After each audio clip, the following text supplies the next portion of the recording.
ইউএনওকে অবাঞ্ছিত ঘোষণা করেছে মসজিদের মুসল্লিরা। বিস্তারিত থাকছে সৈয়দ মোহাম্মদ রাসেলের প্রতিবেদনে।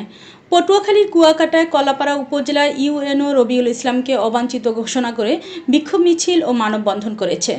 বৃহস্পতিবার আসর নামাজ বাদ কুয়াকাটা সাগর সৈকত জামে মসজিদের জমি দখল করে পাবলিক টয়লেট ও মার্কেট নির্মাণ করার প্রতিবাদে মুসল্লিরা এই বিক্ষোভ মিছিল এবং মানববন্ধন কর্মসূচি পালন করে। মানববন্ধন শেষে বক্তব্য রাখেন কুয়াকাটা বাইতুল আরজ কেন্দ্রীয় জামে মসজিদের পেশ ইমাম মাওলানা মাইনুল ইসলাম মান্নান, কারি নজরুল ইসলাম, মাওলানা সাইফুদ্দিন, মসজিদের মুসল্লি মোহাম্মদ জাহাঙ্গীর হাওলাদার সহ অন্যান্যরা। এর আগে গত বুধবার ও মঙ্গলবার কুয়াকাটা সৈকতের ক্ষুদ্র ব্যবসায়ী এবং ফটোগ্রাফাররা ইউএনওর অপসারণের দাবিতে জুতা ঝাড়ু মিছিল করে।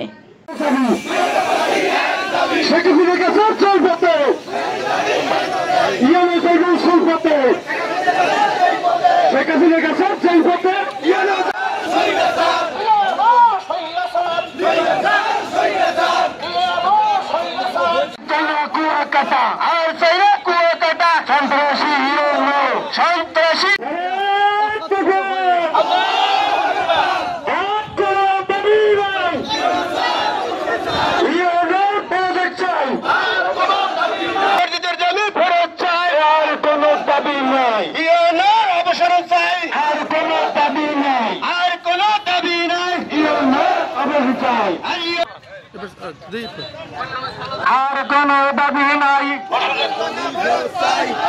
জমি ফেরত চাই, আর কোন দাবি নাই, আর কোন দাবি নাই,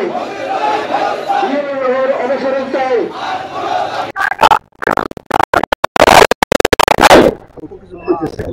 আমরা বলে গেলাম, আল্লাহ আমাদের সবাইকে ক্ষমা করো।